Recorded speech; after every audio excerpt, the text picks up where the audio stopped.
Okay, we're back. So last time I just gave you a brief overview of my little watercolor setup here. This time I want to play with these new M-gram colors and see how they do. I've cleared off some mixing space here on my palette. The way I usually like to do this is usually I will do, and I got this from Watercolor Misfit, is this idea of doing analogous colors and then some sort of complementary to go with it. So I will put the analogous colors in here and then complement over here and then maybe an area to mix. And then when I want different values, with value control when it comes to watercolor, just a matter of adding more water, I'll usually use these small areas up here. So let's go ahead and jump into it. And how do I want to do this? Let's see. What if I just put these pans in here? That way, I have little magnets on the bottom of these. I'm trying to be careful with these because the M-gram are supposed to say very soft. I don't want it to start falling out. And what I'll do is I have like this little spritzer that I got from Hobby Lobby. Makes a nice little fine mist to wake up your watercolors. One of the things that I've seen people kind of struggle with is like getting enough paint on your palette for mixing. And maybe I'll just move this so you guys can actually see it. I'll just scoot this over a little bit. It helps if you don't add too much water in the beginning so that you can actually pick up the paint and apply it. So let's go from light to dark. It's usually easier to clean the brush when you go that way. So let's take a look at this yellow. And I think that this one's called Azo Yellow from M-gram. And I'm not going to get too much to start. It's very, the consistency is very like gummy, which isn't too bad because it's easy to pick up quite a bit. So let's just see what it looks like straight from the pan, and then we can kind of water it down a little bit. So I'm just gonna, in this area here. Oh wow, that goes down quite nice. It's very bright and brilliant color. Wow, actually quite impressed by this. Now, this does look a little bit like a warm yellow. And when I was trying to make this cyan magenta yellow palette, I actually asked ChatGPT. I was like, I want to make my prompt was, I want to make a CMY palette from M-gram paints, make a recommendation. So this actually kind of looks like it's pretty true yellow. It doesn't look like it's leaning more towards the green, cooler. It does look, I would say, slightly warm, like it's going towards orange. But I quite like that. And I may need to modify this palette. So I'm just going to take a little bit, I'm going to thin it out.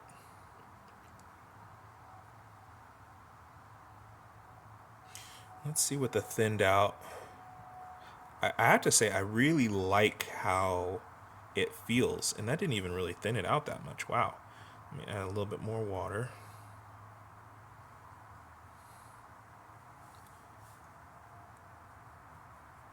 Yeah, there we go. Wow, it has a lot of richness.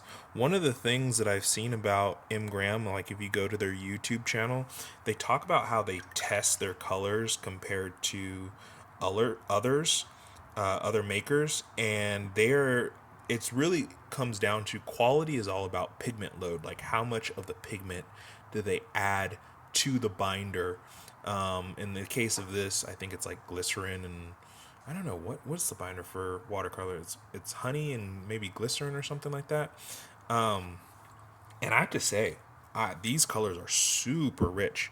Now, watercolor does tend to dry lighter and fade a little bit but just from what I'm seeing right now, it's very bold yellow, very strong yellow. I really like it.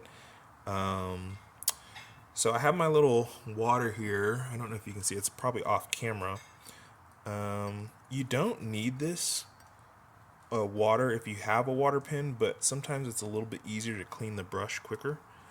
So let's try this. Supposed to be magenta, but looks very red to me. This is, I believe, Quinacridone magenta, Quinacridone red. No, Quinacridone rose, I believe it is. I'll get the precise for you at another time, just to make sure I'm not telling you the wrong thing here. So again, it's very gummy. It does look a little bit more magenta when I spread it out. Oh, I thought you were in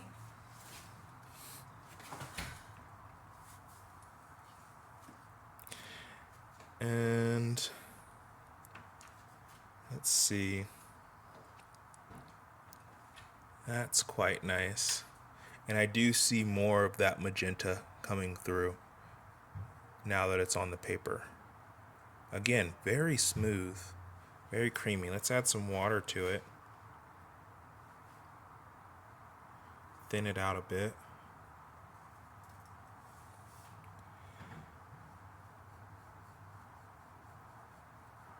Yeah, that's really nice. That's quite nice. Even with the water thinning it out, you don't really lose much of the intensity of the color, which is really quite interesting. I'm going to add quite a bit more water and see.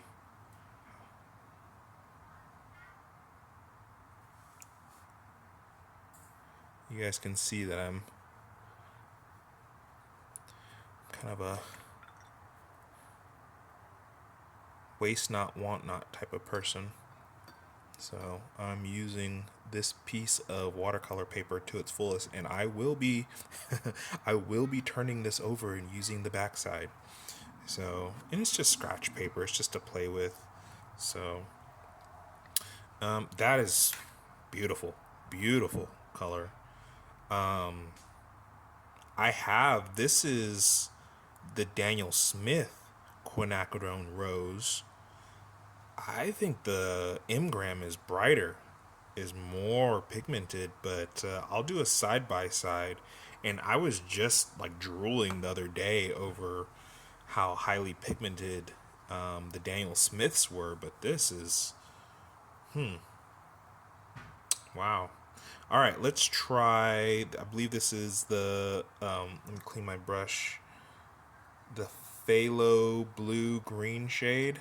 I have under my palette. I have under my palette a. This is a cloth diaper. When my son was born, my wife and I were thinking like, oh yeah, we'll be all natural. We'll get the cloth diaper. No, that never happened. When you have a new kid, it's like, I just need this to be as easy as possible. Nobody wanted to rinse out poop and pee from cloth and then put it through the washer and dryer. For those parents who do that, I commend you. I really do. Okay, so this is the M-gram Phthalo Blue green shade, and this is supposed to be the cyan. So again, so this, I poured these last night, and they're still like fresh. I just poured them, so they have not really dried at all, and which is perfectly fine. I guess my only concern about having this in the palette is like if this gets bumped and the I don't know, the paint gets all over the place, that could be an issue. But it is the first day, so if I give it a couple days and leave it open, it will solidify a little bit more because I am in a pretty dry environment. So let me see. Let's see. Uh-oh. That. Try my brush. Watercolor is all about water control, controlling the water on the brush, controlling the water on the paper. So, looks like a true blue. The thing is funny is like these look like true primaries, but on the paper this one definitely looks like magenta. This one looks like a pretty true yellow to me, which can work for CMY. And then let's see this Phthalo Blue. I'll put it right here next to this Otak. Oh wow, I gotta say I'm loving these so far. That really looks like a true blue to me. Maybe just slightly leaning towards green. So, in terms of a CMY palette, I don't know if that's going to be. Here it is, a little thinned out, a little bit more thinned out. I don't know if that's going to satisfy the CMY. I mean, does that look like cyan? Oh, that looks kind of like cyan when I lighten it up. Let's see. Suck up some of this excess water.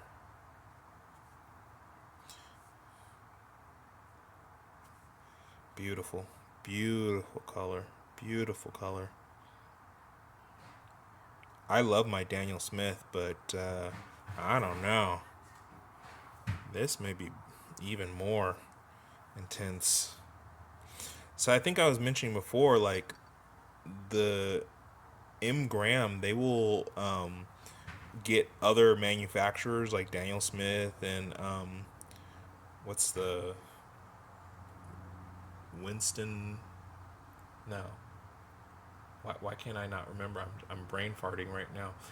Basically, they'll get all the high end brands, and they will compare the with swatches, and they really focus on that pigment load. So I love this. This is absolutely beautiful. Let's try mixing some of these. So let's see what kind of green I can get.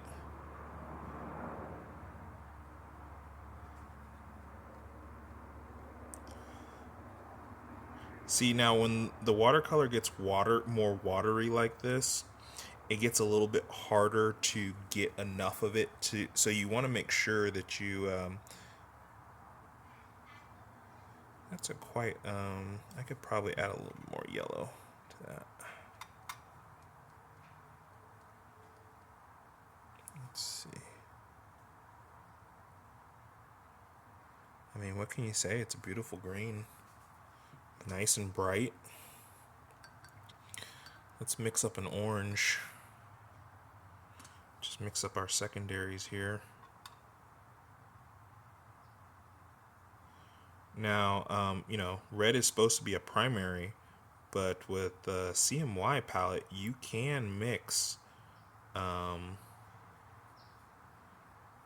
Okay, so I'm starting to see a little bit of the limitation. Um, let's see. Let's get a little bit more yellow in there. So this is kind of a dull secondary orange. And this is where the benefit of the split primary would come in. Because this magenta is a red that's leaning towards purple, and the orange is, yellow and orange, or I'm sorry, yellow and red, the purple and the yellow cancel out. And so that gives you more of a muted color. So, which is not necessarily a bad thing, right? It's nice to have the option. Yeah, that's like a brown.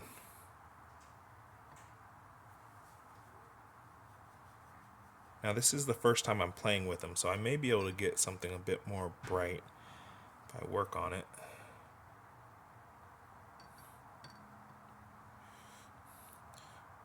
Most of what we paint, we're gonna want to really work in those muted colors, so it's not a problem that it produces muted colors, especially because we only have three.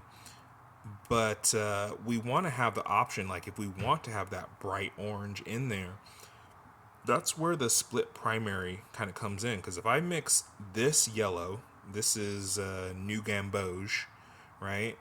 Some people may not think of that as yellow. It's pretty orangish yellow. But I mix that with this red, which is Pyrrole Scarlet.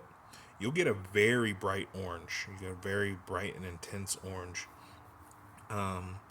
That's not bad. Let's see. Let me add a little bit more yellow and see what happens. Again, very gummy, but I'm not mad at it.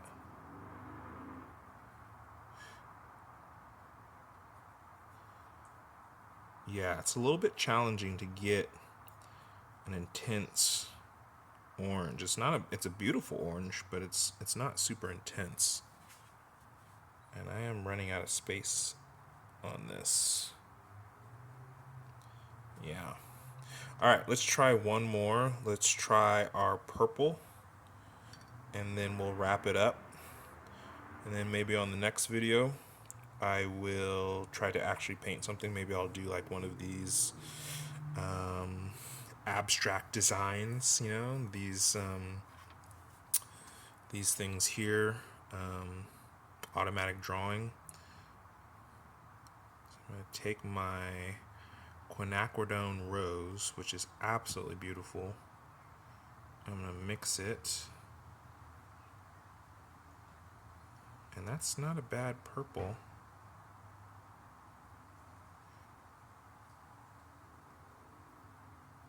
So I got a darker version over here. Let's see. Where do I still have some white of the paper? Nice dark purple. And then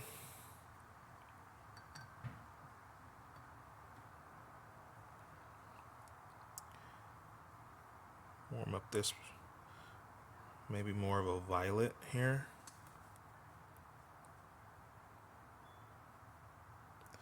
Again, with the split primary, I feel like I can get a more intense purple as well. So the green was very good. Pretty intense green here. Purple, not bad.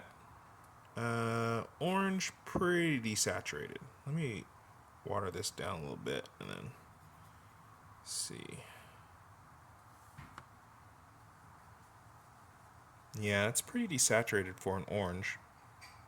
So I love these M-gram colors, but a lot of people say, "Oh, CMY is better than RGB or red, yellow, blue." I meant, and that's probably true. You could probably get a wider range of colors because you don't ever have a true red or a true yellow or a true blue. It always leans a little bit in one way or another when you're dealing with pigments.